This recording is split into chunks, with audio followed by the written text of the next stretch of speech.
볼 수가 없을 거예요. 마치 계란으로 바위를 치는 것과 같은 그런 모습이 있지만, 아무리 싸워도 승산이 없는, 내가 질 것 같은 그런 싸움이지만, 그러나 다윗은 그러지 않았어요. 그 마음에 거룩한 분노를 가지고 누가 자기를 무시하고, 오늘 말씀 읽지 않았지만 28절에 보면요, 오히려 다윗의 형들이 다윗을 보고 뭐라 그러고, 야, 너 왜 이렇게 잘났냐, 너 왜 이렇게 까부냐, 너 가만히 있어. 오히려 동생을 말린 거예요. 그러나 다윗은 그 모든 것들을 다 지쳐놓고 하나님을 모욕하고 하나님을 거부하는 그들을 향하여서 용기 있게 분노하고 싸우기를 시작하는 것이죠. 오늘 우리가 살아가는 삶의 모습 가운데에 우리 가정이든지 학교든지 우리 대한민국이든지 어찌 보면 오늘 우리가 살아가는 이 삶의 현장이 엘라 골짜기와 같은 거예요. 엘라 골짜기. 사탄과 그의 세력들이 우리를 무시하고 또 우리를 넘어뜨리고 죽이려고 하는 이 모든 세상 가운데에 우리 인천 수목의 청소년 여러분들, 가만히 그 모든 모욕들을 참고 인내와 끈기로 가만히 계실 거예요? 거룩한 분노를 가지실 거예요? 자, 옆에 있는 친구들에게 한번 말해보세요. 자, 가만히 있을 거예요? 분노할 거예요? 3분의 1은 가만히 있겠구나. 자, BTS예요. BTS. 방탄. 뭐 여러분이 저보다 훨씬 더 잘 많이 알겠죠. BTS의 소속사가 어딘지 아세요? BTS 소속사 이름이, 거기까지는 뭐 알기도 하고 모르기도 하고, 빅히트 뭐 다 알 테니까. 빅히트의 대표가 누구죠? 네, 방시혁 대표예요. 방시혁 대표. 방시혁 대표가 뭐 BTS를 얘기하려는 게 아니에요. 서울대학교에 작년에 졸업식 때 가서 이런 축사를 했다고 합니다. 졸업식 축사에 가서 제가 여러분들에게 꼰대 같은 이런 얘기가 아니라 꼭 들려주고 싶은 얘기가 하나 있습니다. 그것은 뭐냐? 그러면서 이 방시혁 대표가 했던 축사의 모든 내용을 한마디로 정리하면은요, 분노가 성공의 비결이라는 거예요. 분노가. 오늘 다윗이 느꼈던 이 분노와 똑같은 분노를 이 방시혁 대표도 느꼈더라고요. 그러면서 다 설명드릴 수는 없지만 짧게 이 방시혁 대표가 얘기했던 그 내용을 이렇게 정리하면은요, 자신은 대학교를 들어갈 때만 해도 이분이 서울대학교 미대를 들어갔더라고요. 자기가 처음에 학교를 들어갈 때는 꿈도 없었대. 꼭 그걸 내가 뭐 하고 싶은 이 어떤 목적도, 꿈도, 비전도 그런 거 없었대. 그냥 공부 좀 잘하고 남들이 서울대학교 가기를 원하니까 자기도 그냥 갔다는 거예요. 꿈도 없이 어떤 소원도 없이 가기는 갔다는데, 그러나 자기에게 있었다는 것은 어떤 불만이 자기에게 있었다는 거예요. 그 어떤 불만이냐? 세상과 타협하기 싫었대. 세상의 어떤 잘못된 모습들, 또 죄를 다하지 않는 모습들, 그러면서 그냥 무사한 일로 편안하게만 살려고 하는 그런 모습들을 보면은 자기는 굉장히 화가 나고 어떻게 해서 이것을 바꾸려고 하는 자신의 어떤 이 분노가 있었다는 거예요. 상식적으로 되지 않고 불공정한 그런 여러 가지 이 세상의 모습들에 대해서 불만을 가지고 그 문제를 싸워서 어떻게 해서든지 좋은 모습으로 바꾸고자 하는 자신의 마음의 있음을 깨닫고 그 일을 시작했다는 거예요. 그래서 방탄, 소년단을 만든 그 방탄, 그 이유도 총을 쏴도 그 방탄 때문에 그것이 안전하게 지켜지는 것처럼 오늘날 살아가는 10대, 20대들이 여러 가지 삶의 어려운 문제들, 그것들 앞에서 두렵고 그리고 상처받고 쓰러지는 것이 아니라 그들이 어떤 편견이나 어떤 억압에도 당당하게 맞서서 세상에 자기의 어떤 꿈과 자신의 행복한 인생을 살 수 있도록, 특히 자신이 추구하는 그런 음악 세계에 정말 마음껏 젊은 세대들이 거기에서 자신의 역량을 발휘할 수 있도록 그런 의미를 가지고 방탄소년단이라는 이름을 만들었다는 거더라고요.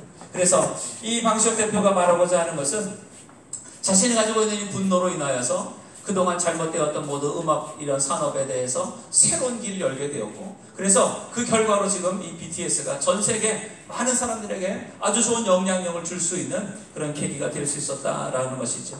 저는 이분의 이 이야기를 들으면서 이 다윗이 생각이 나더라고요. 오늘 우리 삶 속에 여러 가지 잘못된 모든 부분들에 대해서 우리는 가만히 두려워서 숨어있는 우리들의 모습이 아니라 오히려 그것을 어떻게 하면 바꿀 수 있을까? 하나님이 내게 주신 그런 꿈과 사명을 가지고 어떻게 하면 그것을 우리가 해결해 나아갈까 하는 그런 마음을 가지고 우리가 살아가야 되겠다. 그래서 오늘 첫 번째, 다윗이 믿음을 가지고 골리앗을 이길 수 있었던 것은 바로 그 안에 거룩한 분노가 있었다는 것. 자, 이제 두 번째예요.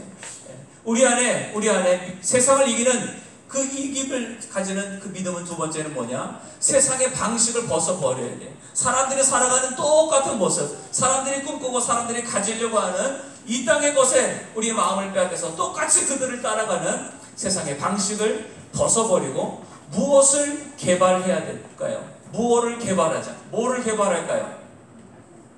뭐를 개발, 이것도 5글자. 뭐를 개발하자. 뭐를 개발하자. 조금 전에 이 BTS 그 방시혁 대표 말하면서 또 힌트가 다 나갔어요. 뭐를 개발해야 될까요? 세상의 방식을 다 따라가지 말고 그것을 다 벗어버리고 우리는 아무도 대답을 안 해서 혹시 마음에 생각해서 맞으면 말해주세요. 나만의 은사를 개발하자. 한번 따라 하시죠. 세상 방식을 벗어버리고 나만의 은사를 개발하자. 다른 사람이 다 하는 거 그거 똑같이 따라가려고 하지 말고, 다른 사람들이 만들어 놓은 그걸 똑같이 하려고 하지 말고, 하나님이 나에게만 주신 그 은사가 무엇인지를 발견하고 그것을 최선을 다해서 개발하자는. 은사는 뭐냐?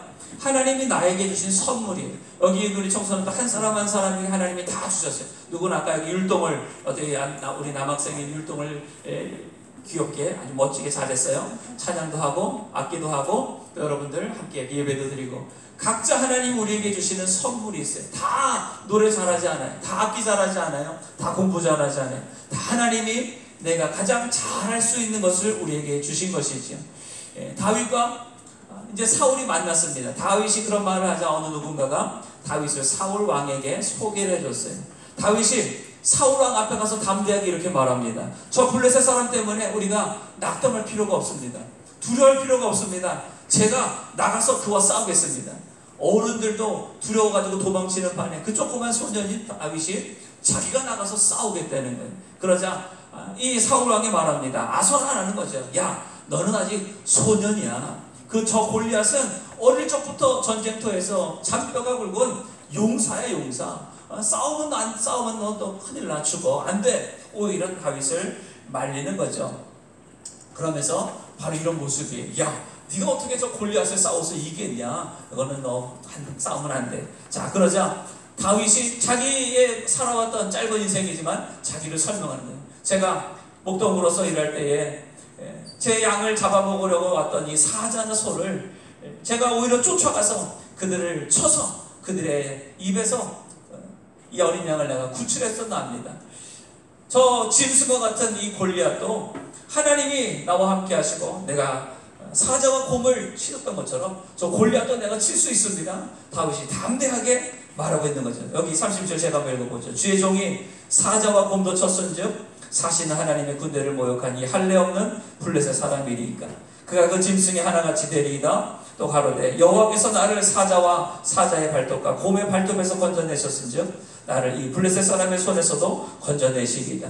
사울이 다윗에게 이르되 가라, 여호와께서 너와 함께 하시기를 원하노라. 다윗이 이렇게 말하자 드디어 사울도 그래, 하나님이 너와 함께 계시기를 원하노라 축복하면서 보내게 되는 겁니다. 그리고 나서 이제 사울이 자기가 입던 갑옷을 다윗에게 주는 거예요. 그 키가 아마 이 사울 왕도요, 키가 남들보다 머리 하나가 컸대요. 아마 이 사울 왕의 키도 한 190은 넘었을 것 같습니다. 그 큰 사울 왕의 옷을 그 15살도 안 되는 소년 다윗에게 줬으니 얼마나 크고 무겁고 어려웠겠어요. 다윗이 그것을 입어봤더니요, 너무나 무겁고 거칠스러운 거예요. 어쩔 수가 없어가지고 그 옷을 벗었습니다. 저는 이 말씀을 두 번째 준비하면서 그런 생각이 들더라고요. 사울 왕이 가지고 있었던 입던 옷은, 그 갑옷은요, 아마 이스라엘 모든 갑옷 중에서 제일 좋았을까요? 좀 나빴을까요?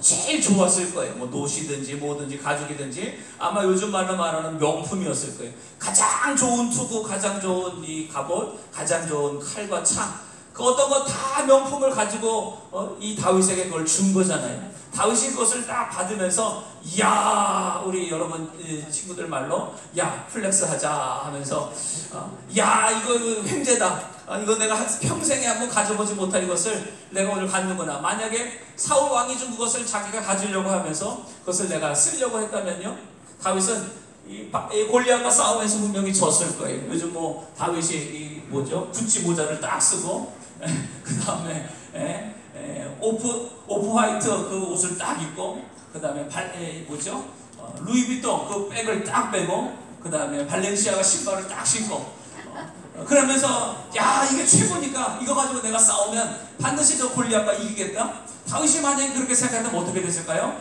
다윗의 모습이 이렇게 됐을 거예요. 아무것도 아니야.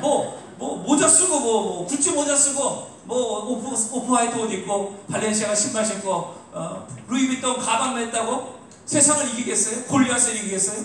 오히려 거추장스럽고 오히려 그것은 승리를 못하게 되는 이런 빌미가 될 수 있는 것이죠. 다윗은 그 모든 것들 어떻게 했어요? 다 벗어버렸어요. 다 벗었어요. 오늘 우리가 하나님의 자녀로서 그리고 그리스도인으로서 이 세상을 믿음으로 우리가 살아가려고 하는데, 우리 한번 찬양했잖아요. 내 마음이 너무 약해서 하나님을 의지하지 못하고 하나님의 손 붙잡지 못하고 세상의 것 잡으려고 하다가 세상의 것 가지려고 하다가 주님 손을 놓쳤습니다. 하나님을 향한 그 믿음을 가지고 이 세상을 살아가야 되는데, 그 믿음을 놓치다가 보니까 온통 세상에 공부 잘해야 돼, 좋은 학교 가야 돼, 좋은 직장 가서 연봉 많이 받아야 돼, 좋은 집 좋은 차 타고 다녀야 돼, 온통 세상의 어떤 성공 세상의 힘으로 이 세상을 살아가려고 하다가 보면 우리는 이것도 안 되고 저것도 안 되고 그 원수마귀 그 골리앗 앞에서 우리는 죽을 수밖에 없는 우리 인생이 되는 거죠. 다윗은 어떻게 했습니까? 그 모든 것들을 다 벗어버렸어요. 그리고 자신의 가장 잘할 수 있는 것, 하나님이 자기에 주신 그 목자로서의 목동으로서의 그 돌팔매에서 나는 물배, 그 물맷돌 그 5개를 가지고, 목자로서 갖고 다녔던 그 막대기를 가지고 골리앗과 싸우러 가는 거예요. 평소에 자기가 곰을 때려 잡았던 그 물맷돌, 자기가 가장 잘 할 수 있는 것, 그것을 가지고 골리앗과 싸우러 나간 거죠. 오늘날 우리가 이 세상을 살아가는 도 마찬가지예요. 누가 뭘 잘한다, 너희 친구가 뭘 어떻게 했다, 그거 우리가 따라가서 그 친구처럼 살려고 하는 것이 아니라, 하나님이 나에게 주신 은사가 있고 하나님이 나를 통하여서 역사하시는 능력을 하나님이 다 우리에게 주셨어요. 그것을 가지고 사용하는 거죠. 이게 물맷돌이라고 합니다. 그 왼쪽에 있는 이 밤색은 이 계란이에요. 계란이 왔어요. 이 계란, 물맷돌은 계란만한 이 돌입니다. 그것을 저렇게 양 가죽이든지 천으로 짠 거기에 담아서 돌리다가 고리는 손가락에 낀대요. 그리고 그 나머지를 놓으면 그것이 날아가서 이 곰이나 사자를 맞추게 되는 것이죠. 이 물맷돌이 어디 있느냐? 그 엘라 골짜기에 보면은 작은 시내가가 있었다고 합니다. 다윗이 그 엘라 골짜기에 있는 작은 시내에 가서 물맷돌 5개를 주워다가 그냥 흔한 그런 짱돌이에요. 짱돌 한마디로 말해서 그 짱돌을 가지고 다윗이 골리앗을 향해 나아가는 거죠. 평소에 늘 연습했을 거예요. 사자나 곰이나 누구든지 이 자기가 치고 있던 양을 잡아가려고 할 때에 그것을 때려서 그것을 연습하기 위해서 다윗은 누가 보든 보지 않든 모든 삶 속에서 계속해서 이것을 연습했었을 거예요. 가장 자기가 익숙하고 잘할 수 있는 것, 그것을 가지고 어떤 적들과 이기는 거죠. 그래서 시편 78편 72절 이런 말씀이 있더라고요. 이에 저는 다윗을 말해요. 저가 마음의 성실함으로 기르고 그 손에 공교함으로 지도하였더라. 늘 마음의 성실함과 그리고 그 연습하는 이 실력을 통하여서 그 모든 자기가 맡긴 사명들을 감당할 수 있었던 것이죠. 하나님이 이 모든 것들을 다 보고 계셨다는 거예요. 아무도 다윗이 그렇게 연습하고 또 준비한 것을 보지 않았을지라도 다윗은 아무도 자기를 보지 않았어 또 지루하고 지겹고 폼도 안 나는 돌팔매 하는 거 누가 폼 난다고 하겠어요? 그러나 그것을 원망하지 않고 게으르지 않고 다른 사람과 비교하지 않았어요. 왜 형들은 이거 연습 안 하지? 왜 저 친구들은 이거 연습 안 하지? 그거 얘기하지 않았어요. 하나님이 내게 맡긴 그 양들을 지키는 사명 감당하기 위해서 최선의 노력과 연습을 반복한 것이죠. 그렇기 때문에 다윗은 사자나 곰이 와도 무서워서 도망가지 않고 양들을 지킬 수 있었던 것처럼 골리앗 앞에서도 두려워하지 않고 맞서 싸울 수 있었다는 거예요.